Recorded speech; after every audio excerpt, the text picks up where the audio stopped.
오늘 우리에게 주신 하나님의 말씀은 고린도전서 14장 26절에서 33절 상반절까지 제가 한 절, 여러분이 한 절 함께 교독하도록 하겠습니다. 제가 먼저 읽겠습니다. 그런즉 형제들아 어찌할까 너희가 모일 때에 각각 찬송시도 있으며 가르치는 말씀도 있으며 계시도 있으며 방언도 있으며 통역함도 있나니 모든 것을 덕을 세우기 위하여 하라.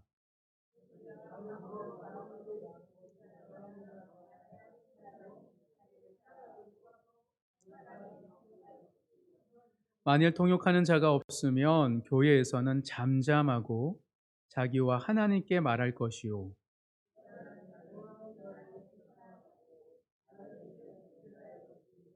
만일 곁에 앉아 있는 다른 이에게 계시가 있으면 먼저 하던 자는 잠잠할지니라.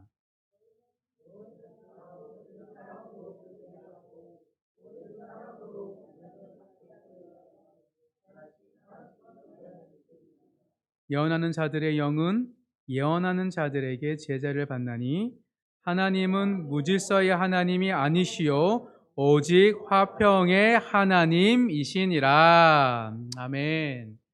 오늘은 고린도전서 14장 26절에서 34절 3절 상반절까지의 본문을 통해 모든 사람으로 배우게 하라는 제목의 말씀을 나눌 때 소수의 엘리트를 위한 교회가 아니라 모든 성도가 특별한 존재로 빚어지는 교회 되길 주님의 이름으로 축복합니다. 교회는 소수의 사람을 위한 곳이 아니고 모든 사람들이 하나님의 자녀답게 빚어지는 곳이기 때문입니다. 책 제목이 재미있는 책들이 있죠. 제가 책 제목이 굉장히 흥미로워서 동네 도서관에서 빌려서 본 책이 있습니다. 어떤 제목이냐면 경쟁 없는 교실엔 경쟁력이 없다. 되게 궁금했어요. 이게 왜 이런 책을 썼을까? 경쟁이 없는 교실엔 경쟁력이 없대요. 그래서 너무 조금 재미있고 흥미로워서 도대체 왜 이런 제목을 썼을까 싶어서 제가 도서관에서 빌려서 보았습니다. 교직에서 선생님으로 30년 동안 근무하고 계신 한 현직 선생님께서 쓰신 책이었습니다. 교직에 몸담고 계시면서 겪었던 이야기들, 학생들을 사랑하고 고등학생들을 돌봤던 그분의 열정이 담겨 있는 책이어서 생각보다 재밌었어요. 그런데 그 중에 일화 중에서 한 이야기를 제가 읽어드리겠습니다. 왜냐하면 왜 경쟁 없는 교실엔 경쟁이 없다라고 말하는지가 그 작은 에피소드에서 나오기 때문입니다. 제가 한번 읽어드리겠습니다. 이 선생님께서 지방 교육청에 이렇게 면접관으로 잠깐 있었던 이야기입니다. 교육청 프로그램 중에 우수 학생들을 위한 논술 면접 공교육 프로그램이 있다고 합니다. 사교육 프로그램보다 더 우수한 논술과 면접을 가리키는 공교육을 교육청에서 가장 똑똑한 친구들을 뽑아서 하는 프로그램이 있었대요. 그러다 보니 각 학교에 1등 아이들만 와서 그들을 또 면접을 해서 선별하는 과정이 있어서 치열했다고 합니다. 그 면접관으로 선생님이 아이들과 면접을 하면서 있었던 이야기예요. 앞에 있는 학생에게 첫 질문을 합니다. 장래 희망이 무엇이에요? 그랬더니 학생이 말합니다. CEO가 되려고 합니다. 선생이 질문합니다. 경영의 목표는 뭐라고 생각합니까? 학생이 대답합니다. 노동자의 평등한 권리를 되찾아주는 것이라고 생각합니다. 똑똑하죠. 그러면서 이 선생님이 면접관이 저자가 이렇게 생각을 합니다.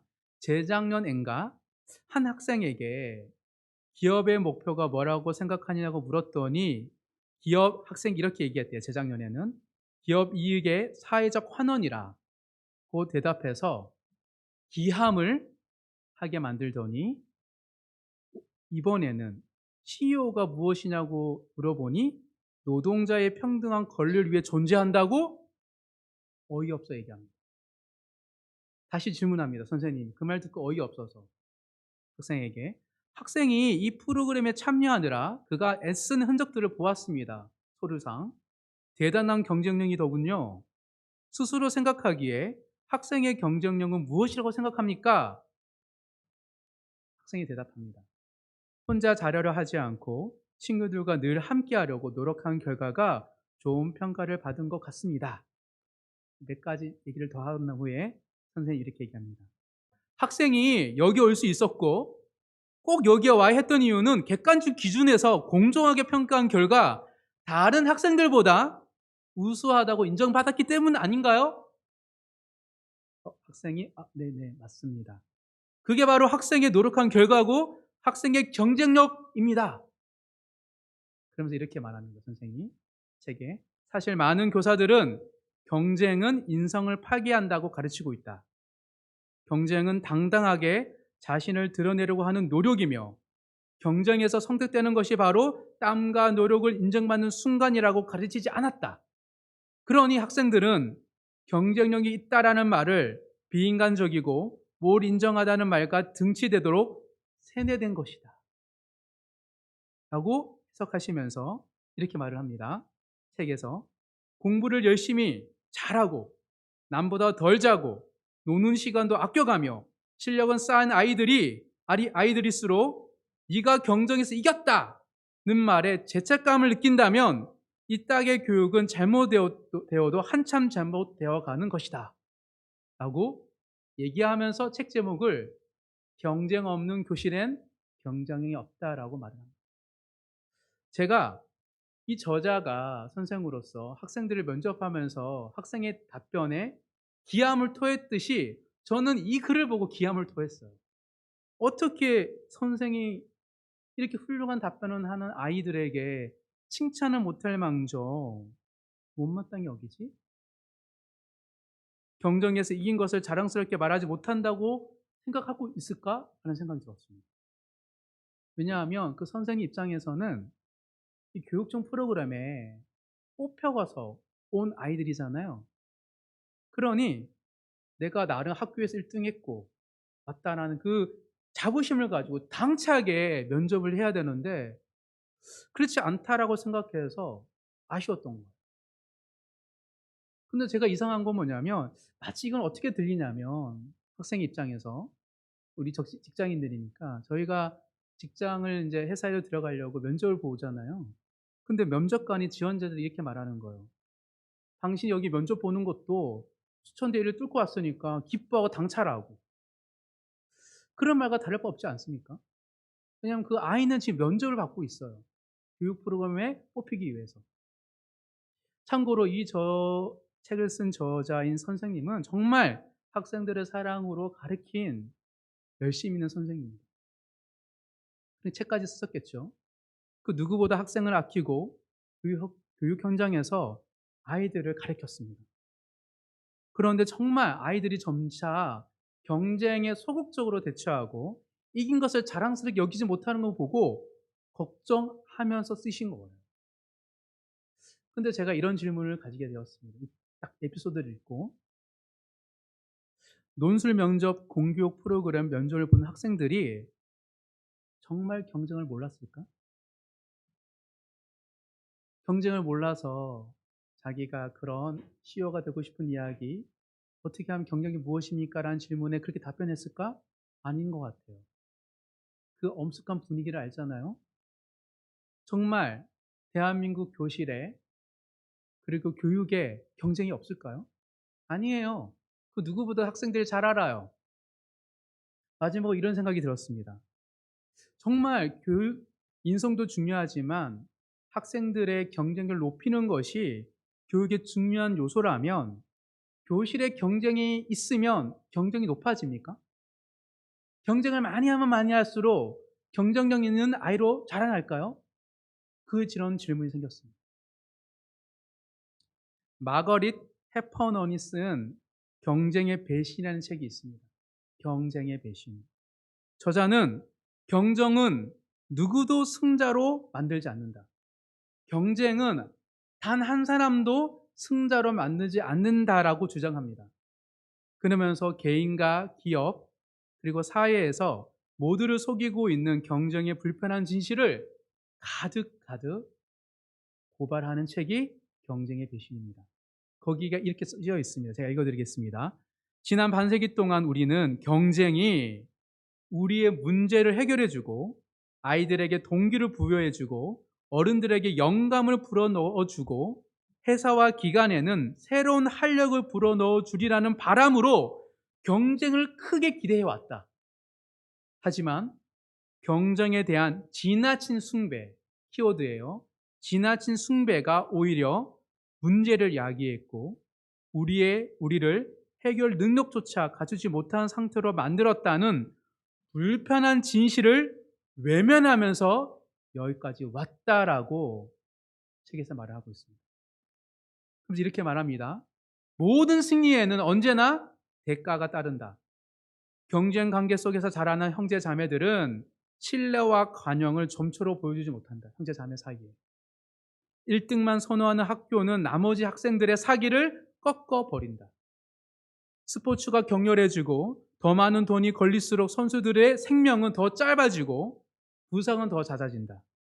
보너스와 승진을 위해 회사 간부들을 경쟁하도록 부추기다 보면 결국 그들은 인간관계와 창조성을 잃고 만다. 점수를 따는 일에 집착하다 보면 사고가 경직되고 혁신을 위해 시작했던 일이 오히려 역으로 혁신을 갉아먹고 만다. 실제로 그렇죠. 산업혁명 1차, 2차, 3차, 4차 산업혁명을 일으켰던 나라는 그 다음 혁명일 때 도태당합니다. 왜요? 기득권들이 있으면 혁신이 일어나지 않기 때문이죠. 불평등, 조작, 복제, 도핑, 퇴보, 불안, 박탈감. 무한 경쟁 속에 우리는 결코 행복할 수 없다. 그러면서 경쟁의 배신의 저자는 이렇게 말을 합니다. 경쟁에서 한 번 단순히 이기는 것보다 더 나은 성공을 얻는 것이 중요하다. 성공을 위해서는 경쟁자가 아니라 협력자로 살아가는 법을 가르쳐야 된다. 왜냐하면 인간은 모두 경쟁심이 강한 존재들이지만 인간의 본능에는 경쟁심만 있지 않다. 또 뭐가 있냐면 협동심, 함께 이루고 싶어하는 그 협동심이 있기에 문명이 여기까지 발전하게 되었다라고 말하고 있습니다. 그런데 경쟁을 강조하다 보면 협동심을 배우지 못하게 돼서 결국은 모두가 승리를 얻지 못하는 결과가 된다라고 고발하는 것입니다. 따라서 첫 번째 책을 돌아가면 한국 교실로 학생의 경쟁력은 무엇이라고 생각합니까? 라는 면접하시는 선생님의 답변에 학생이 이렇게 대답했습니다. 혼자 잘하려고 하지 않고 친구들과 늘 함께 하려고 노력한 결과가 좋은 평가를 받은 것 같습니다. 이 학생의 답변은 경쟁력 못지않게 협동력이 중요함을 알고 있는 탁월한 답변이었어요. 인간의 본능에는 경쟁심뿐만 아니라 협동심도 있기 때문입니다. 즉, 교실에 경쟁만 있잖아요. 학생들은 다 경쟁력을 상실합니다. 교실에 경쟁과 함께 협동이 있었기 때문에 가장 경쟁력 높은 아이들이 된 거예요. 그러니 그 학생의 답변은 놀라운 진실이었고 실제로 그 학생의 답변으로 증명했어요. 왜요? 그 학생이 경쟁과 협동 중에서 협동을 통하여서 이 자리에 와 있잖아요. 학생은 진실을 말하는데 어른들이 때로는 선생들이 그 말 하지 마. 경쟁이 중요해. 너는 경쟁에서 승리한 이유가 있는 거야 라고 말하는 것이 너무 안타까웠습니다. 즉 지나친 성공주의와 엘리트주의가 오히려 경쟁력을 잃어버리게 하고 있습니다. 한국 사회가 한강의 기적을 일으킨 이유는 경쟁도 있었지만 협력하고 협동했어요. 함께 뭉쳤습니다. 근데 점차 경쟁만 중요하게 여기다 보면 한국 사회뿐만 아니라 한국 교회조차도 경쟁력을 잃어버리게 되는 것이죠. 즉, 교실의 위기는 경쟁과 함께 협동하는 방법을 가르쳐야 되는데 그걸 퇴보하고 터부시 여기는 것이 오늘 한국 교실의 위기인 것처럼 또한 교회의 위기입니다. 왜냐하면 고린도 교회가 이와 비슷한 위기에 봉착했기 때문입니다. 마치 고린도 교회는 경쟁 없는 교회는 경쟁력이 없어. 경쟁 없는 교회는 경쟁력이 없어라고 말하는 몇 명의 엘리트주의자들로 인하여서 교회 안에 경쟁이 생겼어요. 사회적 신분을 따지고요. 영적 파벌을 따라서 파벌 싸움을 하고요. 그리고 은사가 누가 큰지를 자랑하는 곳으로 바뀌기 시작했기 때문입니다. 서로 경쟁하듯 비교하기 시작했어요. 교회에서 사회적 신분을 따라 특별 대우를 하기 시작합니다. 교회의 영향력을 위해서 이런 힘 있는 사람들이 필요하다고 생각했던 것 같아요. 그래서 세상 법정에서도 지탄받을 만한 스캔들을 교회에서 치리도 하지 않고 공고도 하지 않고 묵인하고 용인했다라고 고린도전서에서 말하고 있습니다. 또한 일부 지도자들은 서로 나는 바울파, 나는 아볼로파, 나는 게바파 파벌 싸움에 권력 쟁투를 벌여졌다라고 말하고 있습니다. 그러다 보니 지도자들이 소위 상류층들이 그렇게 하다 보니 모든 교회 안에 어떤 일이 생겼냐면 공적 예배에서도 서로 비교하고 경쟁하기 시작했습니다. 누가 더 큰 은사를 가졌는지, 방언을 통하여서 내가 더 많은 은사가 있고 화려한 은사가 있다는 것을 자랑하기 시작했습니다. 예배에서조차 그러다 보니 어떤 일이 생겼냐면 공적인 예배, 예수의 몸과 예수의 피를 마시는 성만찬을 함에도 불구하고 그때도 차등해요. 차별합니다. 부자들이 먼저 마음껏 성만찬의 떡과 포도주를 먹고 마시고 하루 종일 일하고 늦게 온 노동자 계층들은 왔더니 성만찬을 거행할 포도주와 떡이 없어요. 그런 일들까지 생기게 되었습니다. 왜냐하면 비교의식, 경쟁의식은 항상 차등과 차별에 대해서 정당하다고 말합니다. 노력했으니까, 열심히 살았으니까, 헌금을 많이 냈으니까, 사회적인 신분이 높으니까 이 사람을 인하여서 우리 교회가 또 영향력 있어 라는 이야기하는 순간 우리끼리 차등과 차별에 대해서 그렇게 민감하게 반응하지 않습니다. 그게 고린도 교회의 모습이었습니다. 근데 교회는 어떤 존재입니까? 모두가 죄인들이에요. 어느 누구 할 거 없이 모두가 죽기에 합당한 죄인인데도 불구하고 예수님의 보혈로 구원받은 자들의 모임이 교회인 거죠. 즉, 비교의식과 경쟁의식은 교회의 근간을 흐트러 버리는 심각한 문제였어요. 이게 바로 경쟁으로 인한 폐해입니다. 세속화의 문제이죠. 그게 바로 고린도 교회의 위기였고 현실이었어요. 그걸 보고 사도 바울이 고린도 전서를 지금까지 쭉 쓰고 있는 거예요. 사도 바울은 단호하게 말합니다. 교회의 경쟁력은 경쟁에 있지 않다. 비교에 있지 않다. 교회의 경쟁력은 교회다움을 잃지 않는 것에 있다라고 말하고 있습니다. 교회다움은 무엇입니까?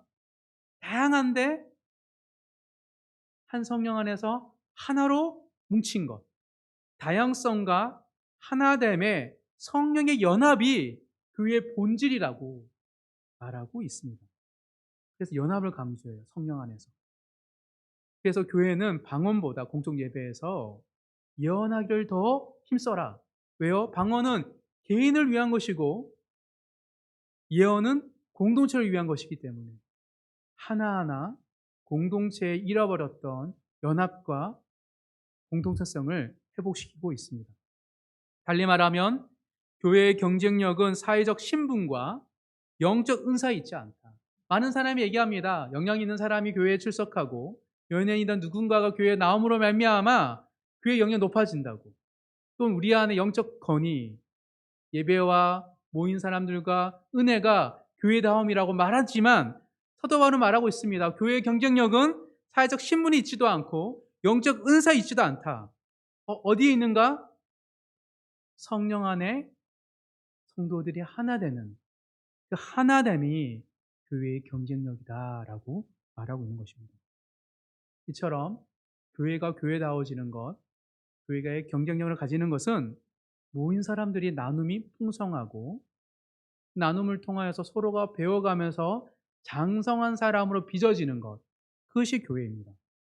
그러다 보니 안 믿는 사람이 별 기대 없다가 교회 왔는데 각자 각 사람의 은혜와 나눔을 듣고 나에게 주신 하나님 음성으로 와닿을 때 서로가 그 안에 하나님의 역사를 경험하고 누리면서 변화되는 모습을 보고 어떤 말을 합니까?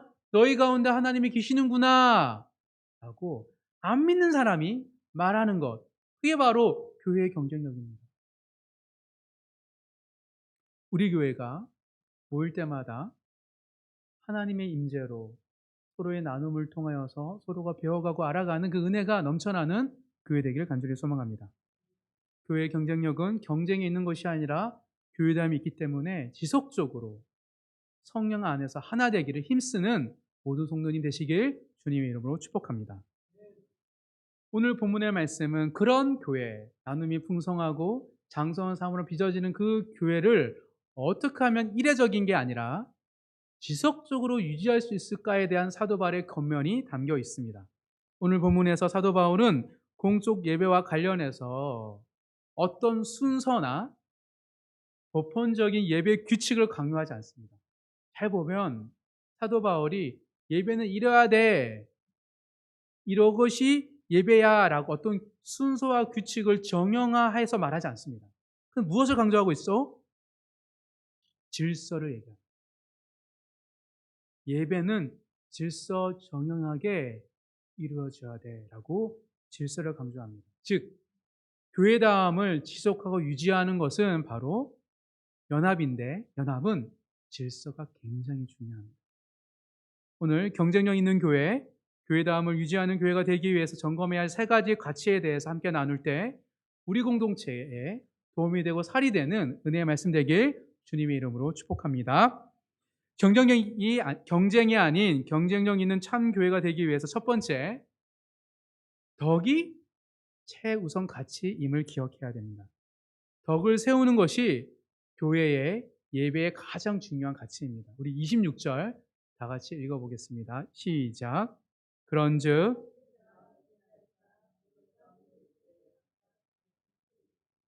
가르치는 말씀도 있으며 계시도 있으며 방언도 있으며 통역함도 있나니 모든 것을 덕을 세우기 위하여 하라. 오늘 사도 바울의 26절 짧은 절에 보면 예배의 요소가 뭐뭐가 있어야 한다고 사도 바울이 얘기하고 있습니까? 찬송지가 있어야 되고 가르치는 말씀이 있어야 되고 계시와 방언과 통역함이 있다라고 말하고 있습니다. 찬송시는 뭡니까? 오늘날로 비교하면 찬양 시간이에요. 가르치는 말씀은 무엇입니까? 설교 시간이에요. 그렇다면 계시, 예언을 나누는 것, 그리고 방언을 통하여서 통역하는 것, 이것은 무엇일까요? 그는 성도들의 나눔입니다. 원래 성도들의 나눔은 그냥 한 주 동안 있었던 이야기를 나누는 게 아니에요, 단순히. 한 주 가운데 나와 함께 하셨던 하나님의 이야기를 나누면서 서로가 예언의 말과 계시의 말과 파편적이지만 부분적이지만 나를 통하여서 주신 하는 은혜를 나누는 것이 성도의 교제이기 때문입니다. 즉 찬양과 설교와 나눔을 통하여서 이 예배가 구성된다라고 초대교회에서 고린도전서를 통하여 사도 바울은 이야기하고 있습니다. 그래서 우리가 이 나눔 성도의 교제를 통하여서 나누는 건 뭐냐면 말씀, 설교를 받은 말씀에 비추어서 내가 받은 은혜를 나누는 것이고 버킷 모임을 통하여서 큐티 모임을 통해서 한 주 동안 나와 함께 하셨던 하나님의 은혜를 나눌 때 서로의 나눔을 들으면서 내 안에 성령께서 하시고자 하는 말씀을 다른 사람의 말을 통하여 공명을 통하여 메아리를 통하여 내 가슴에 새겨주는 것이 나눔 시간이에요. 즉 현대 사회가 문명이 발달되고 건축과 기술이 발달되다 보니 설교하는 시간과 나눔을 하는 시간은 불리한 거지, 원래는 한 공동체가 한 곳에서 찬송가 설교와 나눔이 함께 버무러지는 것이 예배였습니다. 우리의 나눔을 통하여서 정말 지속적인 예배를 경험하는 모든 성도님 되시길 주님 이름으로 축복합니다. 그럼 이 예배 요소가 어떻게 구성돼야 된다라고 사도 바울은 강조하고 있어요? 무엇을 위해서? 덕을 세우기 위해서. 덕을 세우는 게 무엇은 말이었죠? 덕은 탁월함이라 하였습니다.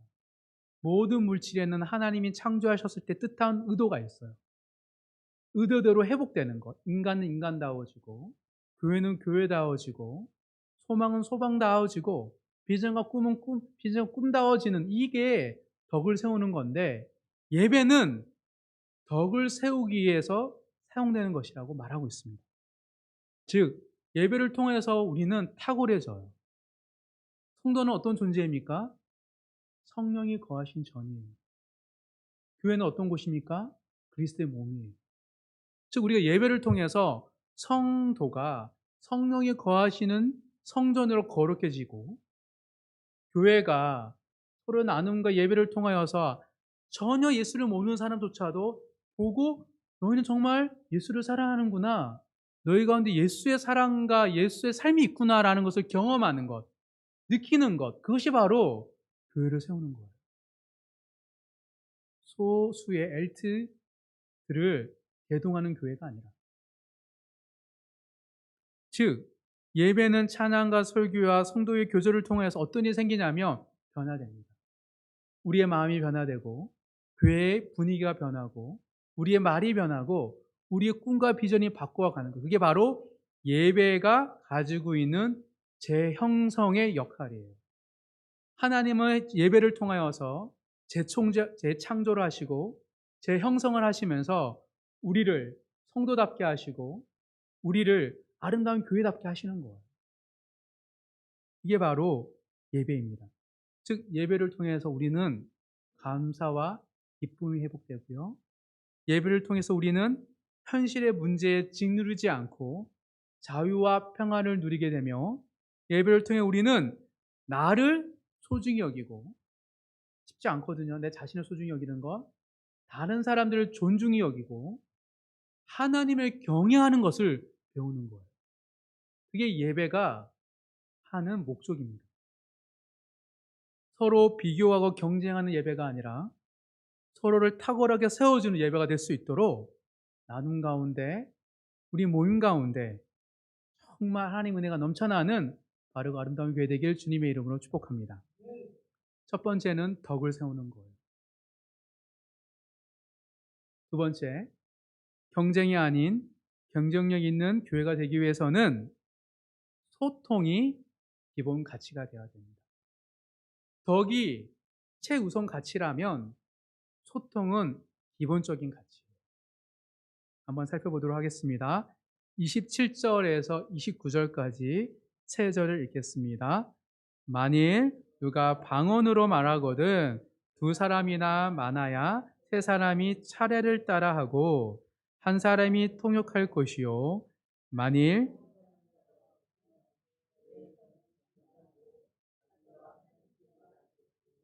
예언하는 자는 둘이나 셋이나 말하고 다른 이들은 분별할 것이요. 공적으로 예배를 드릴 때, 그때는 예배와 나눔이 붙어 있었으니 방언과 예언하는 사람이 있을 거 아니에요? 그리고 우리 기도하는 거죠. 그리고 예언한다는 것은 내 삶 이야기 나누는 거죠. 그때 보면 사람 수를 정해요. 사도 바울이. 2명 내지는 3명 정도만 하라고 미리 정한다는 거예요. 그리고 방언뿐만 아니라 예언할 때도 3명 정도면 충분하다고 말을 하고 있습니다. 그리고 만약에 이거 방언하고 싶은데 방언하려 했더니 그걸 통역한 사람이 없어. 그 사람은 하지 말아요. 그래서 공적 예배에서 방언과 예언을 수를 제한합니다. 제시해 주는 거고, 이래야 된다는 게 아니라 2-3명이면 좀 괜찮을 것 같다고. 많이 했나 봐요. 고린도 교회가. 두 번째, 2-3명이 정해진 그 사람들을 순서에 따라 차례대로 말해야 된다고 말하고 있습니다. 순번을 준 것 같아요. 즉 뭐냐면 내가 이번에 예언할 사람으로 피택됐다면 기다리는 거예요. 다른 사람이 끝날 때까지. 또 방언하는 것을 기다리는 것. 그래서 한 사람 한 사람이 차례대로 진행되어야 된다고 말을 하고 있습니다.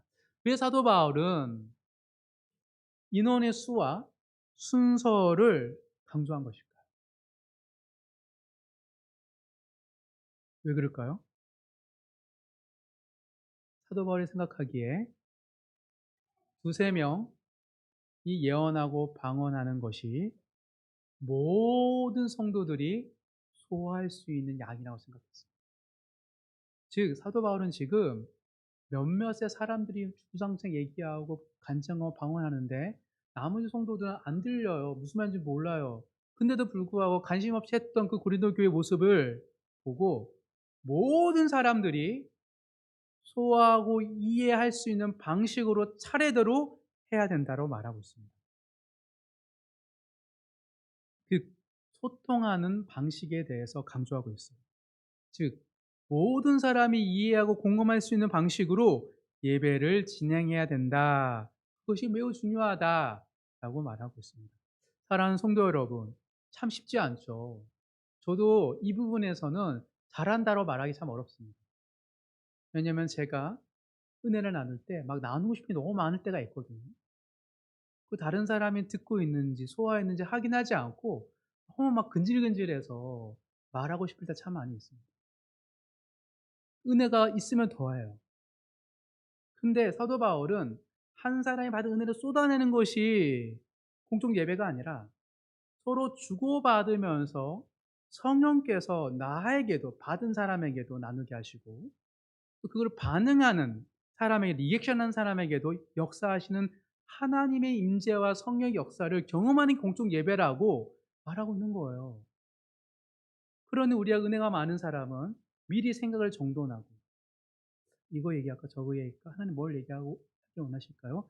정돈하는 시간이 필요하고 또 그 얘기를 들었던 사람 중에서 저게 무슨 말이지 이해가 안 되면 잠시만요. 이게 무슨 말이죠? 라고 질문하는 그 방식을 통하여서 모든 사람이 소통하는 방식으로 예배를 드려야 된다라고 지금 강조하고 있는 것입니다. 즉 예배는 소수의 사람이 얼마나 큰 은혜가 있느냐가 공동체를 은혜롭게 하는 것이 아니라 모두가 함께 발맞춰 한 걸음 한 걸음 소통하면서 걸어가느냐가 하나님의 큰 은혜를 받을 수 있는 공동체의 모습이라고 이야기하고 있습니다. 왜 고린도 교회가 은혜가 많았음에도 불구하고 점점점 작아질까요, 공동체가? 그것은 서로가 소통하면서 하는 방법이 잃어버렸기 때문입니다.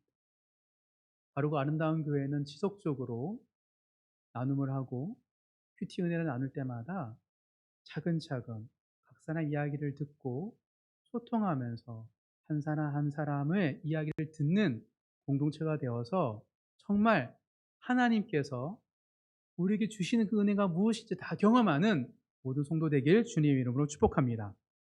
마지막 세 번째입니다.